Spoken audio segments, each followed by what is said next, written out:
Taylor from Compass here, going to show you the comprehensive guide to image edits on Squarespace. So with this, we're going to cover two main cases, and with that, a couple different images involved. The first is editing an existing image on Squarespace. I'm going to use two different cases, or two different image types for this. One is a banner image, and the other is this image block on Squarespace. For this, we can learn how to change the image focal point, size, cropping, etc., as well as the Lightbox mode. The second case is just going to be swapping out the existing image for a new one. And for this, I'm purely going to use the image block on Squarespace, but you can do it with both the banner images and the image block as well. So here's my test site. This is completely not real content or content that exists online.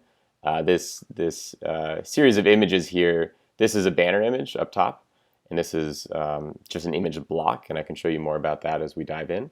But these are just free stock images, so certainly nothing that I took or will take any credit for. So with this, we're going to go to the Pages panel. I want to find the page that I'm on, which is Images. And the first part that we're going to do is editing this banner image.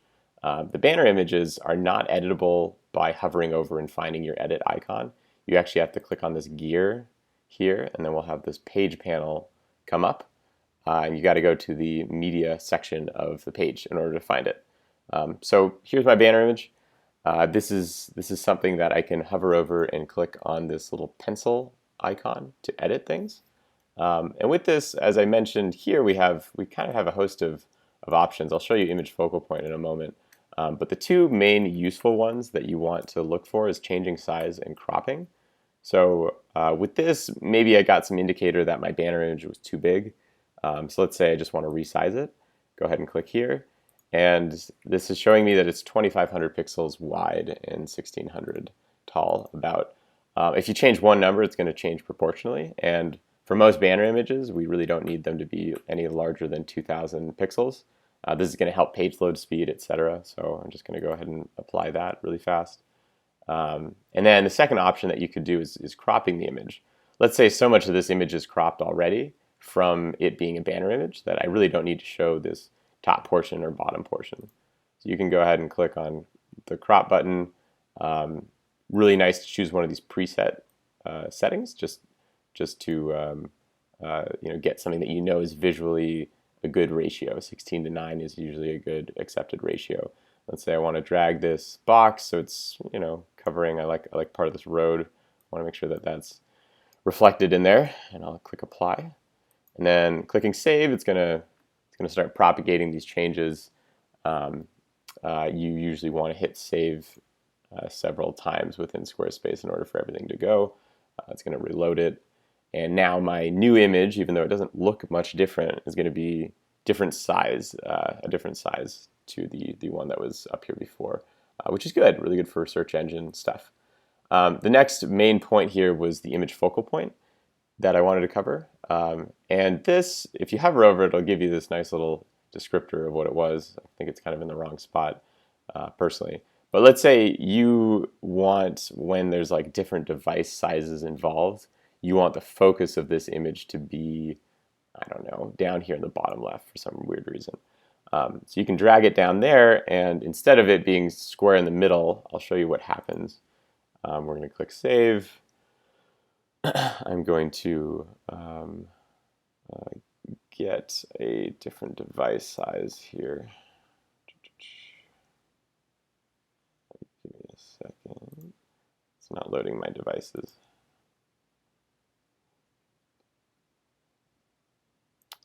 Come on, Squarespace. Load my devices.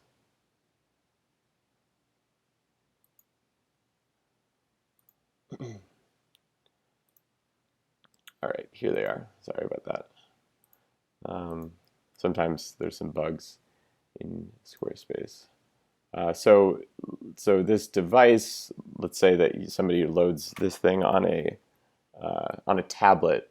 If you'll notice, I have a lot of image over here that on a desktop you can see just fine, but I've prioritized, for again some weird reason, that bottom left portion.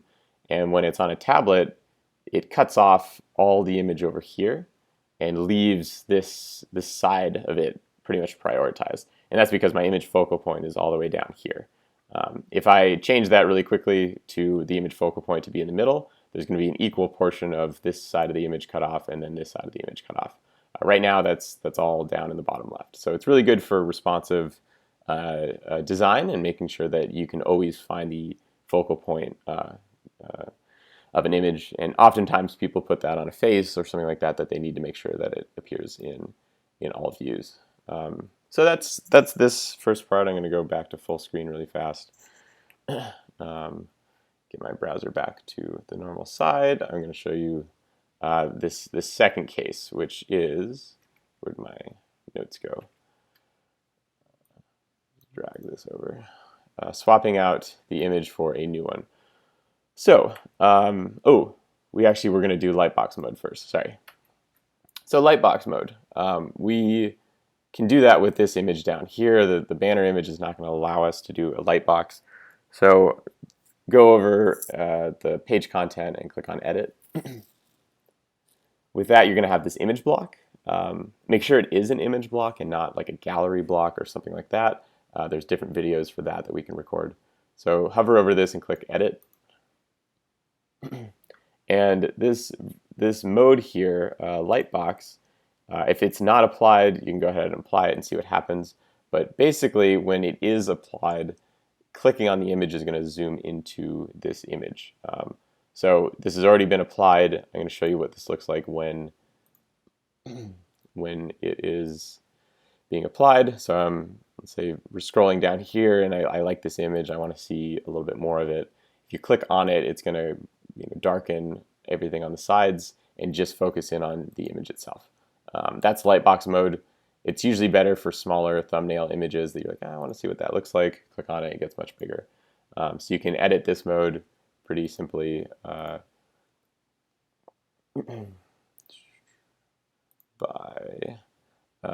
toggling that indicator. You can also make it either a light or dark overlay here. So if you want it to be light, you can go ahead and see what this looks like. And again, it's worth playing with this on your own site just to see which one you like more. So that's the first main section of this tutorial, is just editing the images themselves. And the next one is swapping out an image for a new one. So one note here is, and we're just going to use the image block on Squarespace. Swapping out this image, Squarespace doesn't have a like very robust file storage system. So if there's an image somewhere else on your website that you want to use here, there's a good chance that you should have it just on your desktop or in a different file actually locally on your computer in order to store it, to get it back on this page. And I'll show you why here in a moment. So we're going to get back into editing mode, click on Edit over the image. And let's say this image just isn't cutting it for me. I want a different one. I want something a little bit more blue or something like that. Go ahead and click Remove. And you can either click and drag an image off your desktop here, or as I like to do, just click on the image and explicitly pick one. So here's my more blue image that I've decided I wanted. We'll resize it for us. And sometimes it takes a little bit to load all these things. And it's going to take on the exact same settings that I had on it before. So Lightbox is enabled. Go ahead and click Apply. And the way that I found that image, just so you guys know, it's just on a file on my desktop here of snow-capped blue landscape on a bluebird sunny day. Let's say I wanted blue to be my alt tag there. That's certainly how it's going to be determined. And here, this image, like it's really difficult to, actually it's impossible to remove an image and then just find one somewhere on the website. There's no file for that. It's going to always ask your computer locally, hey, please upload an image that exists. So you're going to want these images stored elsewhere. I'm going to hit cancel because I want my old image to appear. We're going to discard these changes. Oh man, I forgot to hit save before. All right, sorry. Mess. Guess you guys are going to really be good at this next section. Apply. So the last two things I wanted to cover here was file name and then resizing for SEO. So the file name, as I was mentioning a little bit before, is related to the alt tags in behind the image itself. So all images are not really crawlable per se by search engines. So something like Google could find all the images online, but a human being is really required to tell Google what the image is of.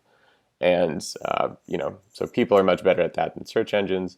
And depending on the image itself, and also slightly depending on what you're going for on your web page, you can rename the image. Sorry, we're experiencing a small bug on Squarespace, which it's not propagating my image that I picked. So we're going to do this yet again. I'm going to wait for it to fully load. Sometimes you need it to fully load before it's like, okay, there we go, before it works. So this image, again, is pretty easy to describe as a human being. It's not easy to describe as a search engine. So what I've done just by default is I've named this image, which is a snow-capped mountain landscape on a bluebird sunny day. This is something that I think is fairly accurate. You can also add things like with pine trees, etc. And whatever this file name is when you upload the image is going to be the default alt tags behind the image itself.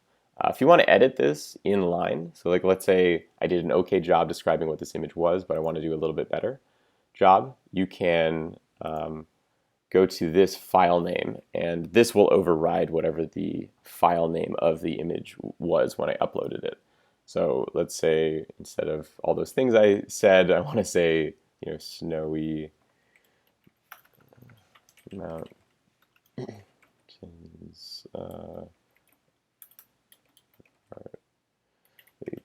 cloudy sky,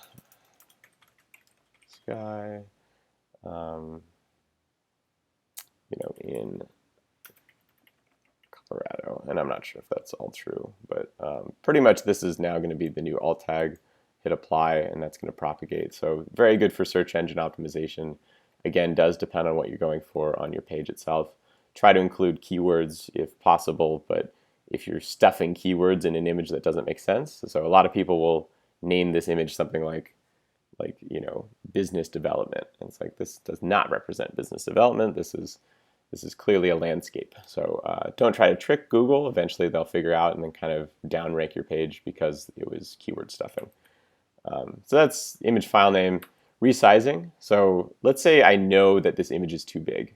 You can do that by running your website through certain speed tests and stuff like that.